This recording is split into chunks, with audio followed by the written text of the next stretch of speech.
Hi all, welcome back to another vlog.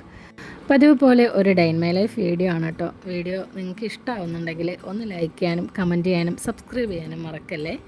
അപ്പോൾ നമുക്ക് video കണ്ടു നോക്കാം. ഒരു 9 മണിയൊക്കെ ആയപ്പോഴാണ് കേട്ടോ വീഡിയോ സ്റ്റാർട്ട് ചെയ്തത്. അപ്പോൾ രാവിലത്തെ ബ്രേക്ക്ഫാസ്റ്റും കാര്യങ്ങളൊക്കെ കഴിഞ്ഞിട്ടുണ്ട്. ഇനിയിപ്പം ചോറ് റെഡിയാക്കുകയാണ്. അപ്പോൾ ചോറും പിന്നെ ഇന്ന് സാമ്പാർ വെക്കാമെന്ന് വിചാരിക്കുകയാണ്. അപ്പോൾ നല്ലൊരു സാമ്പാർ ഉണ്ടാക്കി കഴിഞ്ഞാൽ ഉച്ചയ്ക്കത്തെ കാര്യവും ഓക്കെ ആയി. പിന്നെ രാത്രി വേണമെങ്കിൽ ദോശയൊക്കെ ആണെങ്കിൽ നമുക്ക് സാമ്പാർ യൂസ് ചെയ്യാമല്ലോ. ചോറിനുള്ള വെള്ളം തിളച്ചിട്ടുണ്ട്. അപ്പോൾ അരി കഴുകി ഞാൻ ഇട്ട് കൊടുത്തു. ഇനിയിപ്പം ഒരു 2 വിസിൽ മതിയാവും. പെട്ടെന്ന് തന്നെ വെന്ത് കിട്ടുന്ന അരിയാണ്. അത് കഴിഞ്ഞിട്ട് പിന്നെ ഒരു 10 മിനിറ്റ് സിമ്മിൽ ഇട്ട് കൊടുക്കും. എന്നിട്ട് ഒരു 10 മിനിറ്റൊക്കെ കഴിഞ്ഞതിന് ശേഷം അതിൻ്റെ ആവിയൊക്കെ പോയിട്ട് വീണ്ടും കുറച്ച് വെള്ളം ജസ്റ്റ് ഒന്ന് ചൂടാക്കിയതിന് ശേഷം അതിലേക്ക് ഒരു ചോറ് ഇട്ട് കൊടുത്തിട്ട് ഞാനൊന്ന് വടിച്ചെടുക്കും. അപ്പോൾ പിന്നെ ഒട്ടലൊന്നും ഇല്ലാത്ത നല്ല ചോറ് റെഡിയായി കിട്ടും.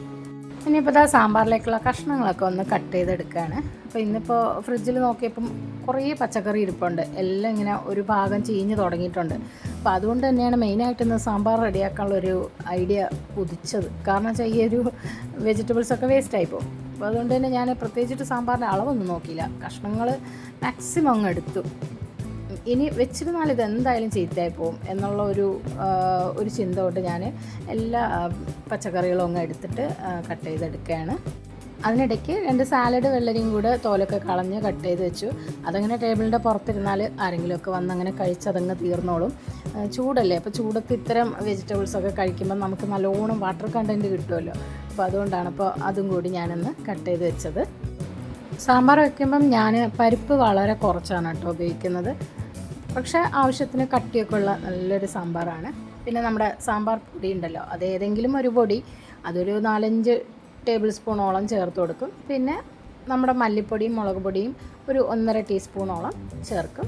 പിന്നെ കായവും കുറച്ച് ഉലുവാപ്പൊടിയും പിന്നെ എന്താ ചേർക്കുന്നത്, ആവശ്യത്തിന് ഉപ്പുമൊക്കെ ചേർത്തിട്ട് അങ്ങനെ അതൊന്ന് മിക്സ് ചെയ്തിട്ട് കുറച്ച് പുളിയും കൂടി പിഴിഞ്ഞൊഴിച്ചിട്ടാണ് കേട്ടോ സാമ്പാർ റെഡിയാക്കണത്. പിന്നെ കുറേ നാളായിട്ട് ഇൻസ്റ്റഗ്രാമിൽ ഇങ്ങനെ റീൽസ് കണ്ടുകൊണ്ടിരിക്കുമ്പോൾ കണ്ട ഒരു റെസിപ്പിയാണ് കേട്ടോ.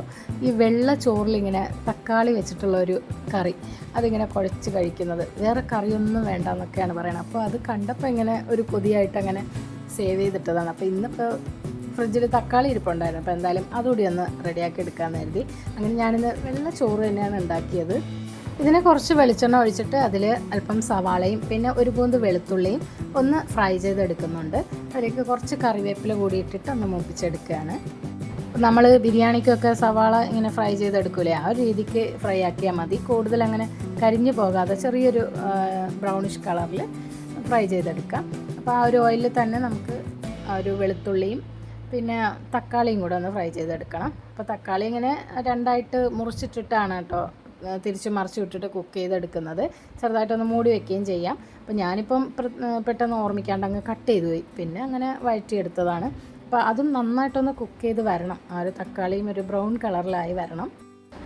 തക്കാളി 2ആയിട്ട് മുറിച്ചിട്ട് ഫ്രൈ ചെയ്തെടുക്കുകയാണെങ്കിൽ നമുക്ക് ആ ഒരു തൊലി ഒന്ന് എടുത്ത് കളയാൻ പറ്റും, റിമൂവ് ചെയ്യാൻ പറ്റും. പക്ഷേ ഞാനിപ്പോൾ ഇങ്ങനെ കുഞ്ഞുകുഞ്ഞായിട്ട് മുറിച്ചിട്ടതുകൊണ്ട് എനിക്ക് തൊലിയൊന്നും കളയാൻ പറ്റിയില്ല. ഇതിനിടയിൽ നമ്മുടെ കുക്കറിലുള്ള ചോറൊക്കെ തണുത്ത് വന്നിട്ടുണ്ട്. അപ്പോൾ അതൊന്ന് തിളപ്പിച്ച് വടിക്കുകയാണ്. കുറച്ച് വെള്ളം ഒഴിച്ച് ജസ്റ്റ് ഒന്ന് ചൂടായതിനു ശേഷം വടിച്ചിടുകയാണ്. ഇപ്പോൾ ഈ ഒരു തക്കാളി കറിയിലേക്ക് നമുക്ക് കുറച്ച് വറ്റൽ മുളക് കൂടി ഫ്രൈ ചെയ്തെടുക്കണം. അപ്പോൾ എരിവിലേക്ക് വേണ്ടി വറ്റൽ മുളകാണ് ചേർക്കുന്നത്. അപ്പോൾ ഒരു 4-5 മുളകൊന്ന് ഇതേ ഓയിലിൽ തന്നെ ഫ്രൈ ചെയ്തെടുക്കണം. അപ്പോൾ എൻ്റെ അടുത്ത് മുഴുവൻ മുളകില്ലായിരുന്നു. അപ്പോൾ ഞാൻ ചില്ലി ഫ്ലേക്സ് റെഡിയാക്കി വെച്ചിട്ടുണ്ടായിരുന്നു. അപ്പോൾ അതിൽ നിന്ന് ഒരു 4-5 സ്പൂൺ ഇട്ട് കൊടുത്തിട്ടുണ്ട്. പൊടിച്ച മുളകായതുകൊണ്ട് തന്നെ പെട്ടെന്ന് ഫ്രൈ ആയിട്ട് കിട്ടും. അപ്പോൾ അതിലേക്ക് ഞാൻ കുറച്ച് പുളിയും കൂടി പിഴിഞ്ഞൊഴിച്ചിട്ടുണ്ട്. അപ്പോൾ പുളി ഡയറക്റ്റായിട്ട് ഇടുകയാണ് ചെയ്യുന്നത് ആ ഒരു റീൽസിൽ. അപ്പോൾ ഞാൻ പിന്നെ അങ്ങനെ ഇട്ടിട്ടില്ല, കാരണം പുളിയിൽ എന്തൊക്കെയോ വേസ്റ്റ് ഉണ്ടല്ലോ, അതിൻ്റെ തോടും കാര്യങ്ങളൊക്കെ. അപ്പോൾ അതുകൊണ്ട് ഞാൻ പിഴിഞ്ഞാണ് ചേർത്തത്.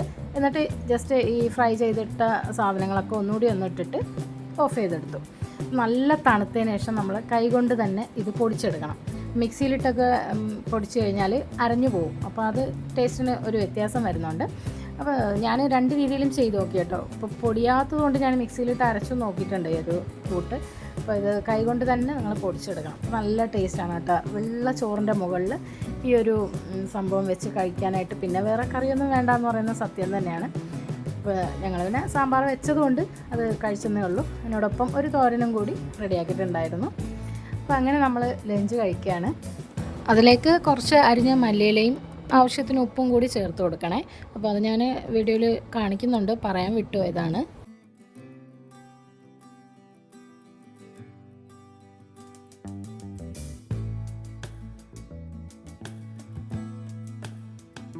അപ്പോൾ ഇതാ ലഞ്ചൊക്കെ കഴിച്ച് കഴിഞ്ഞു. ഇനിയിപ്പം പാത്രം കഴുകൽ യജ്ഞം തന്നെയാണ്.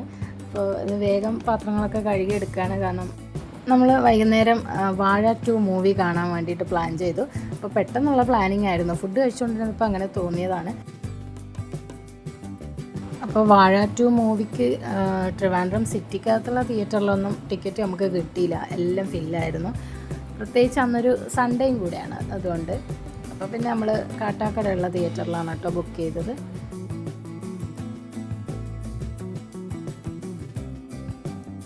നല്ല തിരക്കായിരുന്നു കേട്ടോ, സൺഡേ ആയതുകൊണ്ടും. പിന്നെ മൂവി നല്ലതാണ് എന്ന് ഒരുപാട് റിവ്യൂസൊക്കെ കണ്ടു. വാഴ 2 നല്ല അടിപൊളി ഫിലിമാണ് എന്നൊക്കെ ആയതുകൊണ്ടുമായിരിക്കാം നല്ല തിരക്കുണ്ടായിരുന്നു. അപ്പോൾ നല്ല അടിപൊളി ഫിലിമായിരുന്നു കേട്ടോ, കാണാൻ നല്ല സുഖമുള്ള മൂവിയായിരുന്നു. ഫസ്റ്റ് ഹാഫ് ചിരിക്കാനും പിന്നെ സെക്കൻഡ് ഹാഫ് കുറച്ച് ഇമോഷണലും പിന്നെ കുറച്ച് മോറൽ കാര്യങ്ങളൊക്കെ ഉള്ള ഒരു മൂവിയായിരുന്നു. അങ്ങനെ ഇതാ നമ്മൾ ചെറിയ സ്നാക്സൊക്കെ വാങ്ങിയിട്ട് അങ്ങനെ തിയേറ്ററിൽ കയറി മൂവിയൊക്കെ കണ്ടിട്ട് നമ്മൾ തിരിച്ച് വീട്ടിലെത്തി. അപ്പോൾ ഇത്രയൊക്കെയാണ് ഇന്നത്തെ വീഡിയോയിലെ വിശേഷങ്ങൾ. മറ്റൊരു വീഡിയോ ആയിട്ട് വീണ്ടും കാണാം. അതുവരേക്കും stay tune, take care, by.